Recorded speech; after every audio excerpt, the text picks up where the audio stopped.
જય માતાજી મિત્રો, હર હર મહાદેવ. સ્વાગત છે તમારું મારી યુટ્યુબ ચેનલ આજના સત્સંગમાં. આજના વિડીયોમાં આપણે કરીશું રાંદલમાને સમર્પિત એવું રવિવારનું વ્રત. જો તમને મારો વિડીયો પસંદ આવે તો લાઈક, શેર ને સબસ્ક્રાઈબ કરજો. આ વ્રત કેવી રીતે કરવું, માતાજીની કૃપા કેવી રીતે તમને મળે છે અને આ વ્રત કરવાથી શું ફાયદો થાય છે, વ્રતની વિધિ શું છે, સંપૂર્ણ માહિતી આપણે જાણીશું. જય રાંદલમાં, જય દડવાની દાતાર, જય દેવી. આ વ્રત રવિવારના દિવસે કરાય છે. આ દિવસે વ્રત કરનારે સવારે વહેલા ઉઠી નાહી ધોઈ મંદિર આગળ બાજોટ મૂકી ઉપર રાંદલમાની છબી મૂકી દીવો કરવો, પછી તેમનું ધ્યાન ધરવું. આ વ્રતમાં એકટાણું કરતી વખતે મીઠા વગરની રોટલી અને ખીર લઈ શકાય. ફરાળમાં સફેદ વસ્તુ લેવી. આ વ્રત 11, 21, 31, 41 કે 51 રવિવાર કરી શકાય છે. પુત્ર પ્રાપ્તિ ઈચ્છનારે આ વ્રત અવશ્ય કરવું જ જોઈએ. જેમને સંતાનની કામના હોય, સંતાન ન થતા હોય અને ખાસ કરીને પુત્રની જેને પ્રાપ્તિ કરવી હોય તેના માટે આ વ્રત રામબાણ ઈલાજ છે.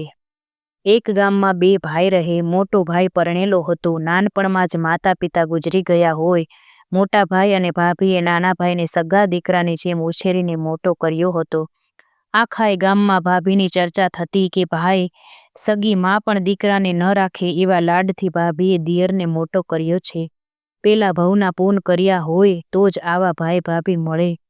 તો કેટલાક કહેતા કે ભાઈ ભાભી રામ સીતા જેવા છે, તો સામે દિયર પણ લક્ષ્મણ જતીનો અવતાર છે. ભાઈ ભાભીનો પડ્યો બોલ ઉપાડે છે. આમ બંને ભાઈઓ અને ભાભીના આખા ગામમાં વખાણ થતા.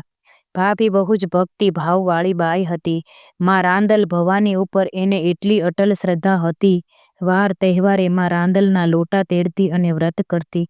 હાલતા ચાલતા, ઉઠતા બેસતા, ખાતા ને પીતા રાંદલમાના ગુણલા ગાતી હતી. સમય ચાલીએ જતો હતો. દિયર હવે મોટો થતો જતો હતો. હવે તે ભાઈના કામમાં મદદ પણ કરતો.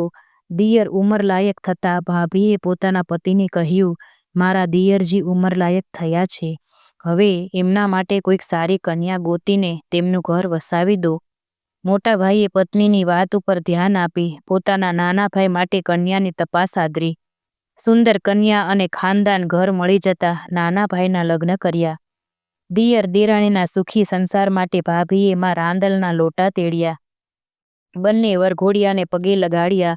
પછી રાંદલમાને બે હાથ જોડીને ભાભીએ કહ્યું કે માં, તારા આશીષથી જ અમારું આ કાર્ય નિર્વિઘ્ને પૂરું થયું છે.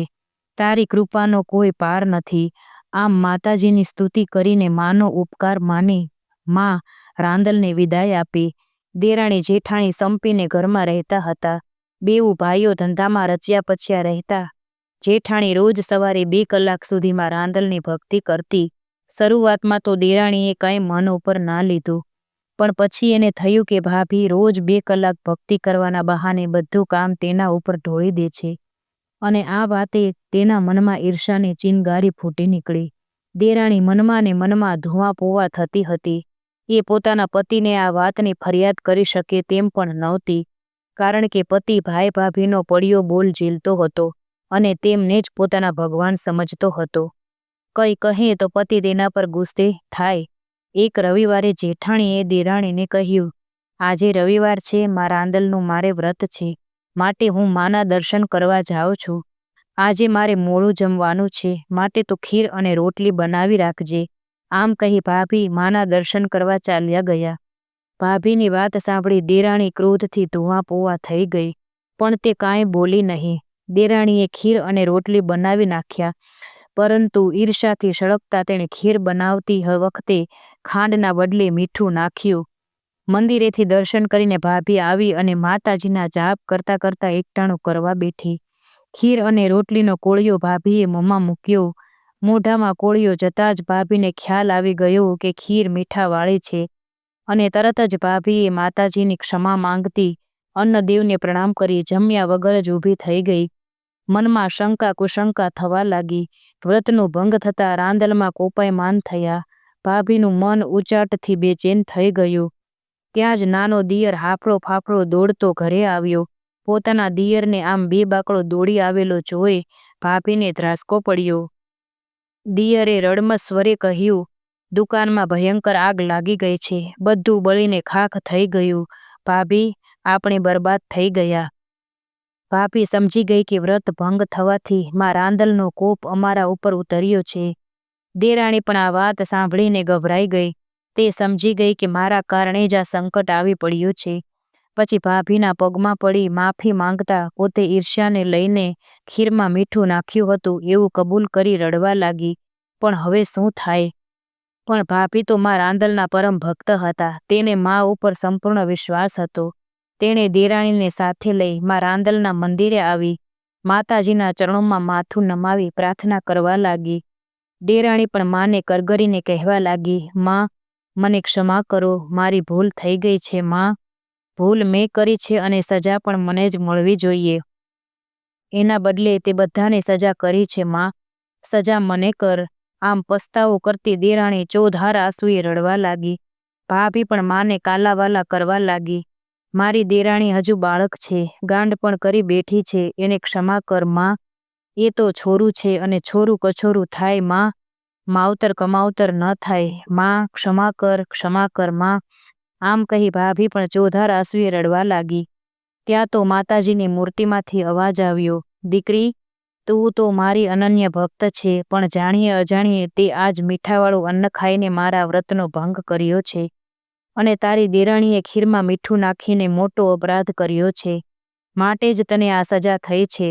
પરંતુ જા, અત્યારે જ ઘરે જઈને તારા હાથે ખીર અને રોટલી બનાવી એકટાણું કર અને તારી દેરાણી મારા લોટા તેડી 13 ગોયણી જમાડવાનો સંકલ્પ કરશે તો તારો ગયેલો વૈભવ પાછો મળશે. માતાજીના આવા વચન સાંભળી ઉત્સાહિત થયેલી દેરાણીએ માતા રાંદલના લોટા તેડવાનો સંકલ્પ કર્યો.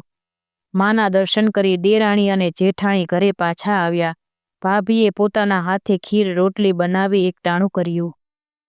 દેરાણીએ માનું વ્રત શરૂ કર્યું અને 13 રવિવાર પૂરા થયા એટલે માના લોટા તેડાવી માની ભક્તિ ભાવપૂર્વક સ્તુતિ પ્રાર્થના કરી. પછી 13 ગોયણીઓને બોલાવી તેમની પૂજા કરી 13 ગોયણીઓને જમાડી.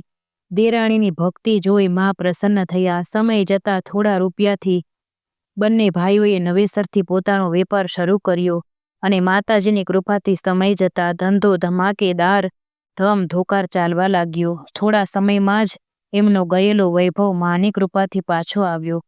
આવો છે માં રાંદલના વ્રતનો પ્રભાવ અને મહિમા.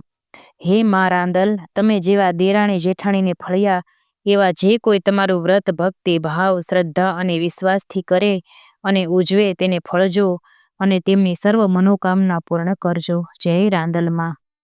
જય માતાજી.